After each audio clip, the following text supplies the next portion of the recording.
Morning students, today we are going to see about respiratory system part 5, bronchi and bronchioles. Bronchi and bronchioles. The trachea divides into two bronchi. It is called primary bronchi. The right bronchus is slightly wider than left. So trachea divided into two bronchi, right and left bronchi. Right bronchi is slightly wider than left bronchi. Okay, so அந்த trachea divide to பிராங்கைன்ற ஒரு part அதுதான் primary bronchi. Primary பிராங்கையில் right bronchus is slightly wider தான் லெஃப்ட்டை காட்டிலும் right bronchus slightly வைடராக இருக்குன்றது. It is because it lodges the foreign material that enter into the right பிராங்கை.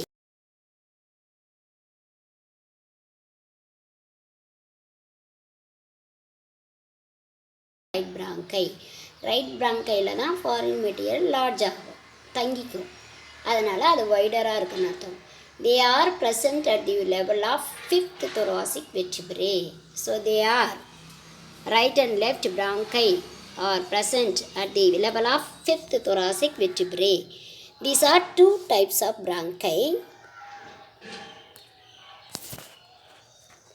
The right bronchus and left bronchus.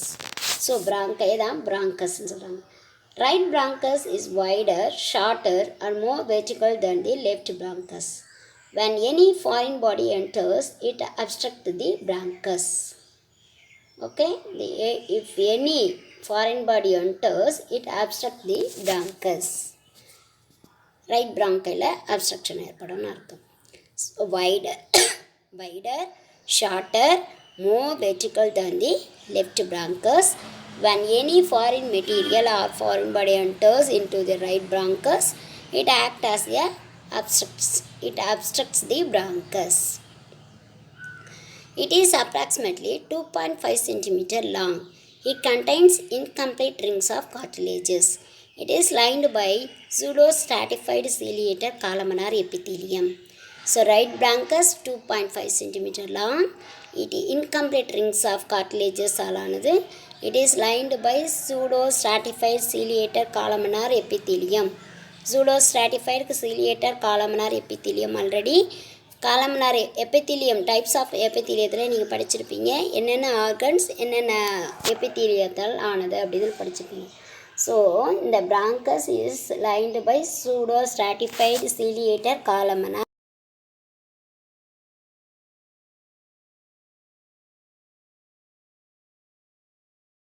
Three lobes are there in the right bronchi. Right side of the லங்குன்னு படிச்சிருக்கோம். அப்போது right லங்கில் 3 lobes இருக்கும்போது 3 branches of right bronchi இருக்குதுன்னு அர்த்தம். ஒவ்வொரு பிராங்கஸும் ஒரு லோபுக்கு supply பண்ணுதுன்னு அர்த்தம். Each branch is further subdivided into small branches. So 3 branches இருக்குது ரைட் bronchusல. ஒவ்வொரு பிரான்ச்சும் வந்து சப்டிவைட் ஆகி ஸ்மால் பிரான்ச்சஸ் ஆகும் அப்படின்றத அர்த்தம். அப்போது bronchi is further subdivided into small branches.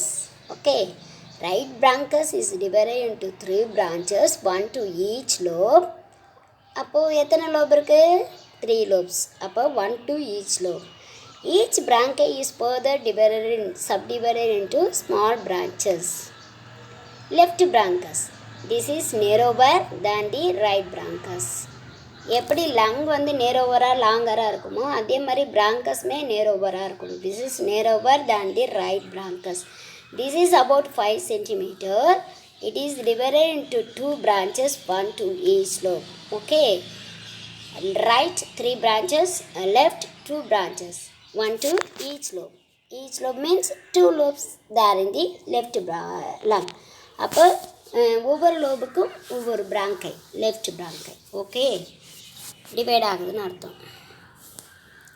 It also consists of pseudo-stratified ciliated columnar epithelium. The ring of cartilages is incomplete. Already I told அதே தான் இங்கேயும் வருது. It also consists of pseudo-stratified ciliated columnar epithelium. The ring of cartilage is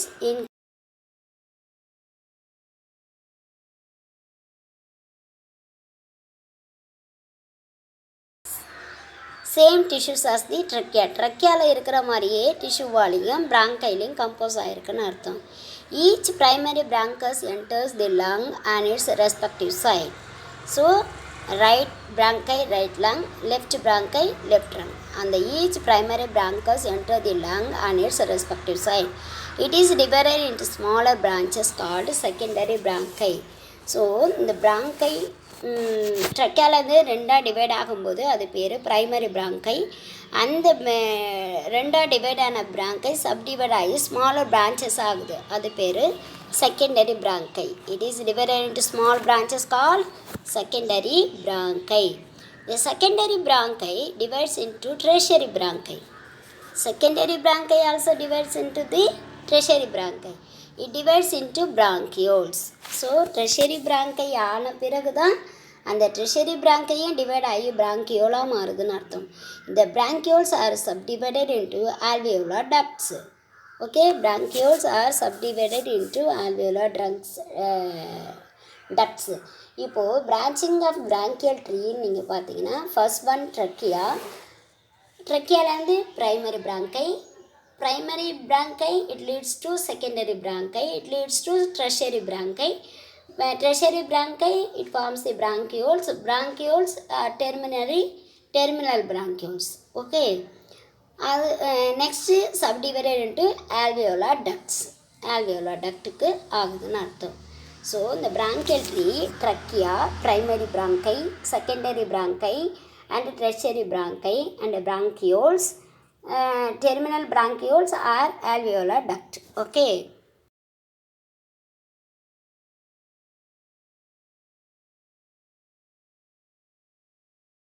Lungs.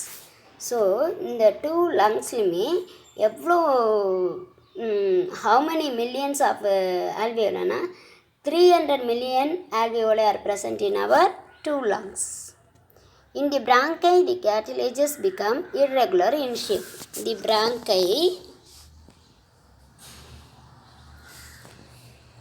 cartilages become irregular in shape.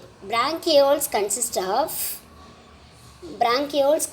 of ciliated, non-ciliated cuboidal shaped cells. So bronchioles மட்டும் அங்கே வந்து சீலியேட்டர்னு படித்தோம். இங்கே வந்து சீலியேட்டர் காலமனார் எபித்திலியம்ன்றது பிராங்கையில் இருக்கக்கூடிய டிஷ்யூஸ் பார்த்தோம். பிராங்கியோல்ஸில் consist of non ciliated cuboidal shape cells. ஓகேவா, arrangement of cells, non ciliated cuboidal cells.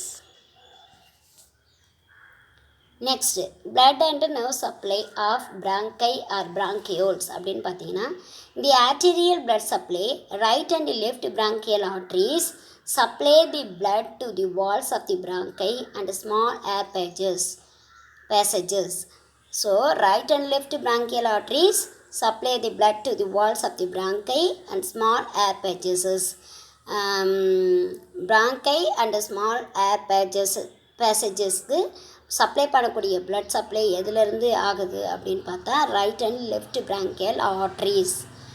Right and left bronchial arteries supply the blood to the walls of the bronchi and small air passages.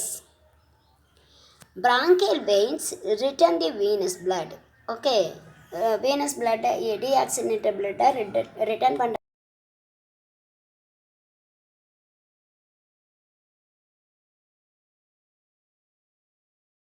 vein and a left side into the superior intercostal vein.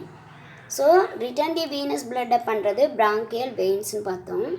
Right side of the bronchi blood comes into azygos vein and left side into the superior intercostal vein. The nerve supply, parasympathetic nerve supply. இங்கே நடக்கிற சப்ளைக்கு பேர் parasympathetical nerve supply. Okay, it is sensory and secretomotor to the mucous membrane and motor to the trachealis muscle. So it is sensory and secretomotor to mucous membrane and motor to the trachealis muscle. It helps in the contraction. அதாவது இந்த parasympathetic nerve supply இந்த mucus மெம்பரைனுக்கு கொடுக்கும்போது மட்டும்தான் ட்ரெக்கியாலிஸ் மசில்ஸில் வந்து கண்ட்ராக்ஷன்ன்ற ஒரு process நடக்குது அப்படின்னு அர்த்தம். Sympathetic nerve supply to the thyroid arteries. Sympathetic nerve supply to the thyroid arteries. It is a vasomotor. It helps in bronchodilation. So, contraction க்கு help பண்ணக்கூடியது secretomotor and sensory sympathetic. Parasympathetic nerve supply to the mucous membrane. It helps in contraction. Sympathetic nerve supply to the thyroid arteries. It is helps in bronchodilation. Okay. Next, lymph drainage. Lymph is drained into the network of lymph vessels. So, lymph is drained into the network of lymph vessels. It passes through the lymph nodes.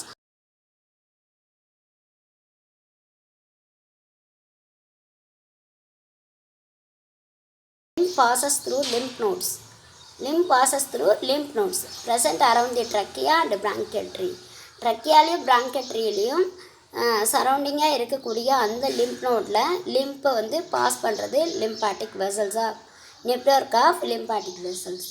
Okay, அப்போது அந்த ட்ரக்கியாவிலையும் bronchial ட்ரீலையும் சுற்றி இருக்க அந்த lymph node மூலமாக லிம்பை வந்து passage பண்ணுது அப்படின்னு அர்த்தம். Okay, it passes through lymph nodes present around the trachea and bronchial tree. It enters into the thoracic duct on the left side and the right lymphatic duct on the other side. So left lymphatic duct otherwise called as thoracic duct ன்னு already சொல்லியிருக்கேன். அப்போது இந்த duct bronchial ட்ரீக்கு supply பண்ணக்கூடிய அந்த lymph வந்து enter into the thoracic duct. Thoracic duct means left lymphatic duct on the left side and right lymphatic duct and the other side. So இன்னொரு சைடாக பார்த்தீங்கன்னா ரைட் லிம்பாட்டிக் டக்ட்டுக்கும் இந்த லிம்ப் ஃப்ளோ ஆகுதுன்னு அர்த்தம். Next, functions of air passages not involve in gaseous exchange.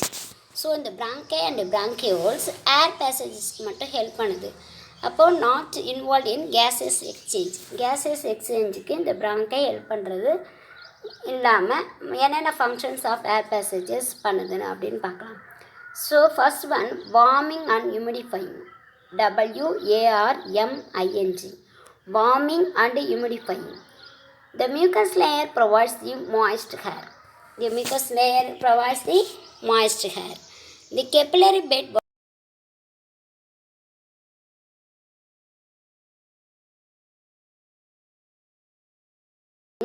mucus layer provides moist hair. The capillary bed warms the air. Okay. Next function, cough reflex. The cilia present in the epithelial cells, they can move in one direction. Because, what purpose? Help in propelling the mucus of foreign bodies, irritating the mucosa. அப்போ அந்த cilia present in the epithelial cells they can move one direction அப்படின்னு சொல்லும் போதே some foreign material ஏதாவது entry ஆச்சுன்னா அதை வந்து வெளியேற்றுறது எது மூலமாக? மியூக்கஸ் மூலமாக. Okay, propelling the mucus or foreign bodies irritating the மியூக்கஸா. So next slide. The help in propelling the mucus or foreign bodies irritating the மியூக்கஸா. They help in propelling the mucus. Propelling means excrete the mucus or foreign bodies irritating the mucosa. அந்த மியூக்கஸாவை irritate பண்ணுற மாதிரி இருக்கக்கூடிய foreign பாடிஸையோ அல்லது some மியூக்கஸையோ வந்து ப்ரஃபல் பண்ணுறதுக்கு help பண்ணக்கூடியது இந்த காஃப் ரிஃப்ளக்ஸ். ஓகே, அதாவது அந்த காஃப் ரிஃப்ளக்ஸ்ன்றது எபித்திலியல் செல்ஸில் சம் சீலியா இருக்குது. அந்த சீலியா ஒன் டைரக்ஷனில் மூவ் ஆகிட்டே இருக்கும். அப்போ சம் இரிட்டேட்டிங் ஒரு மெட்டீரியல் உள்ளே என்ட்ரு ஆகும்போது அதை வந்து ப்ரெஃபர் பண்ணுறதுக்கு இது ஹெல்ப் பண்ணுதுன்னு அர்த்தம். Cough reflux. Next function, support and fat and save. The cartilages and muscles present in the bronchi provide this support. So cartilages and muscles, these are all the present in bronchi. They provide the support. It also keeps the wave pattern, that is prevents the collapsing. So this is a air பேசேஜுக்கு help பண்ணக்கூடிய organs எல்லாமே பேட்டன்ட்டாக இருந்தால் மட்டும்தான் collapse ஆகாமல் பார்த்துக்க முடியும்னு அர்த்தம். ஸோ பேட்டன்சி, ப்ராப்பர் பொசிஷன் அப்படின்னு அர்த்தம். Fourth function, removal of particulate matter. A protective layer of mucous membrane is present in the bronchi and bronchioles. It helps in purification of air. அப்போ removal of particulate matter means some dissolve ஆகக்கூடிய அதாவது dissolved materials present in பிராங்கியோல்ஸில் இருக்கும்போது அந்த mucus membrane வந்து அதை வந்து purify பண்ணக்கூடிய ஒரு ஒர்க்கை செய்யுதுன்னு அர்த்தம். The protective layer of mucous membrane is present in the bronchi and bronchioles. It helps in the purification of air. But daily 125 ml of mucus is produced. It forms a continuous sheath called mucus blanket. So இந்த mucus வந்து 125 ml per டேக்கு secret ஆகும். அது வந்து ஒரு sheet மாதிரி form ஆகிறதுக்கு அதுக்கு பேர் மியூக்கஸ் பிளாங்கெட். ஓகே, அந்த மியூக்கஸ் பிளாங்கெட் ஃபார்ம் ஆனால் தான் சம் ஃபாரின் மெட்டீரியல்ஸோ இல்லை இரிட்டபிள் சப்ஸ்டன்ஸோ ஏதோ என்ட்ரு ஆகும்போது அந்த பிளாங்கெட் ஆஃப் மியூக்கஸ் பிளாங்கெட் ஷீத்தில் வந்து அது வந்து எம்பட் ஆகிருக்கும், பதிவு ஆகிக்கும்னு அர்த்தம். அதில் வந்து படிஞ்சிரும்னு அர்த்தம். ஓகே, ஸ்டிக் ஆகிடும்னு சொல்லுவாங்கள்ல, அதான் மீன். So, but daily 125 ml of mucus is produced. It forms a continuous sheath called mucus blanket. The foreign matter sticks to this mucus. அப்போ இந்த மியூக்கஸோட இந்த ஃபாரின் மேட்டர் வந்து ஸ்டிக் ஆகிடும், படிஞ்சிரும்னு அர்த்தம். This mucus and foreign material comes out with the help of wave-like movement of cilia. சீலியால் நடக்கக்கூடிய அந்த wave of மூமெண்ட்ன்ற ஹெல்ப் மூலமாக ஸோ அந்த foreign material or irritable substances இந்த மியூக்கஸில் இருந்து வெளியேற்றப்படுதுன்னு அர்த்தம். Mucus and foreign material comes out with the help of wave like movement of cilia. Control of air entry. So next fifth function பார்த்தீங்கன்னா control of air entry. It acts as an air distribution passageway or gas exchange surface. It acts as an air distribution passageway or gas exchange surface. So, air distribution passageway என்ற ஒரு ஆக்ஷனே இந்த பிராங்கையில் நடக்குதுன்னு அர்த்தம். அப்போ ஏர் என்ட்ரியை வந்து control பண்ணுறது, இவ்வளோ தான் ஏர் டிஸ்ட்ரிபியூஷன் ஆகணும், இவ்வளோ தான் கேஸ் எக்ஸ்சேஞ்சு சர்ஃபேஸாக இருக்கணும் அப்படின்னா அதுக்கு தகுந்த மாதிரி அதை ஆக்ட் பண்ணுது. It acts as an air distribution passageway or gas exchange surface. The involuntary muscle present in the bronchi and bronchioles. So bronchi and bronchioles-ல involuntary muscles இருக்கும்னு அர்த்தம். இந்த ஆக்ஷனை செய்கிறதுக்கு, அதாவது கண்ட்ராக்ஷன் அண்ட் ரிலாக்ஸேஷன் ஆக்ஷனை செய்கிறதுக்கு இது ரெண்டுமே இந்த பிராங்கை அண்ட் பிராங்கியோல்ஸில் இன்வாலண்டரி மசில்ஸ் இருக்குன்னு அர்த்தம். அப்போ தான் அந்த பேசேஜை வந்து எந்த மாதிரி ரிலாக்ஸ் பண்ணணுமா, டைலேஷன் பண்ணணுமா, கண்ட்ராக்ஷன் பண்ணணுமா அப்படின்றத அந்த ஒர்க்கை செய்ய முடியும். Okay, these alter the shape of the respiratory passage by contraction or relaxation which regulates the amount of air entering the lungs. So alter the shape, அந்த ஷேப்பை அந்த ரெஸ்பிரேட்டரி பேசேஜில் இருக்கிற ஷேப்பை வந்து ஆல்டர் பண்ணிக்கும். எது மூலமாக அப்படின்னு பார்க்கும்போது தான் கண்ட்ராக்ஷன் அண்ட் ரிலாக்ஸேஷன், சுருங்குதல் அண்டு ரிலாக்ஸ் பண்ணுறது, விரிவடைதல். அந்த அந்த பேசேஜை வந்து ஷேப்பை அடிக்கடி மாற்றும் போது தான் இவ்வளோ ஏர் வந்து போதுமான அளவுக்கு ஏர் வந்து உள்ளே என்ட்ராகிறது வந்து ரெகுலேட் பண்ணப்படுதுன்னு அர்த்தம். Which regulates the amount of air entering the lungs. These alter the shape of the respiratory passage by contraction and relaxation, which regulates the amount of air entering the lungs. These changes are controlled by the autonomic nervous system, that is parasympathetic causes the contraction, sympathetic causes the dilation. So, these changes are controlled by autonomic nervous system. Involuntary மசில்ஸால் இந்த shape வந்து மாறப்படுதுன்னு சொன்னோம் இல்லையா. அப்போ autonomic nervous சிஸ்டத்தில் இருக்கக்கூடிய அந்த action தான் இந்த சேஞ்சஸை வந்து கண்ட்ரோல் பண்ணுதுன்னு அர்த்தம். These changes are controlled by the autonomic nervous system, that is parasympathetic causes the contraction and sympathetic causes the dilation. parasympathetic contraction, sympathetic dilation. SDPC அப்படின்னு கூட ஞாபகம் வச்சுக்கலாம். parasympathetic contraction, sympathetic dilation. Okay, these are all two functions. It acts as a control of air entering. Next one, blood and nerve supply and lymph drainage. So இந்த bronchioles blood supply, nerve supply and lymph drainage நம்ம பார்க்க போகிறோம். The arterial blood supply, right and left bronchial arteries supply the blood to the wall of the bronchi, bronchiole and alveoli. So right and left bronchial arteries தான் அந்த ட்ரக்கியாலேருந்து divide ஆகக்கூடிய two bronchi, அந்த bronchiயில் two arteries supply ஆகுது. அந்த arteries மூலமாக தான் blood வந்து wall of the bronchi and alveoli, bronchiole, this இந்த ஆர்கன்ஸ்க்கெலாம் பிளட்டை வந்து சப்ளை பண்ணக்கூடிய ஒரு ஆர்ட்ரியாக இருக்கிறது தான் bronchial arteries. Bronchial vein returns the venous blood from right side bronchi. Blood comes into vagus vein and left side into the superior intercostal vein. Already நம்ம பார்த்ததே தான். ஸோ பிளட் சப்ளையில் வந்து ஏகோஸ் வெயின் மூலமாக வெயின் ரிட்டர்ன் ஆகும் right side பிராங்கைக்கு, and left side இருக்கிறது வந்து superior intercostal vein. Okay, nerve supply, parasympathetic nerve supply, it is sensory and secretive motor to mucous membrane and motor to the trachealis muscles. It helps in the contraction. Sympathetic nerve supply to the thyroid arteries, it is vasomotor, it helps in the bronchodilation. Okay, already நம்ம எதுக்கு பார்த்தோம், pulmonary blood சப்ளையில் பார்த்தோம் அப்படி தானே. Blood and nerve supply of pulmonary ட்ரங்க்குன்னு பார்த்தோம். அதே சேம் ஆர்ட்ரிஸ் ஆர் வெயின்ஸ் தான் இந்த bronchi அண்ட் bronchioles ஹெல்ப் பண்ணுதுன்னு அர்த்தம். அடிஷ்னலாக இங்கே கொடுத்துருக்காங்க, அவ்வளோதான். இந்த ஏர் பேசேஜுக்கு ஹெல்ப் பண்ணக்கூடிய பிளட் சப்ளை அப்படின்னு பார்த்தோம்னா இதை தான் சொல்கிறாங்க. Lymph drainage, lymph drain into the network of lymph vessels. It passes through lymph nodes present around the trachea and the bronchial tree. It enters into the thoracic duct on the left side and right lymphatic duct on the other side.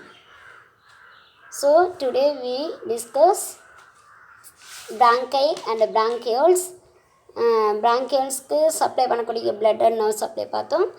Another topic, functions of air passages not involved in the gases exchange அப்படின்னு பார்க்கும்போது அதுக்கு blood and nerve supply, lymph drainage பார்த்தோம். Tomorrow respiratory bronchioles and alveoli.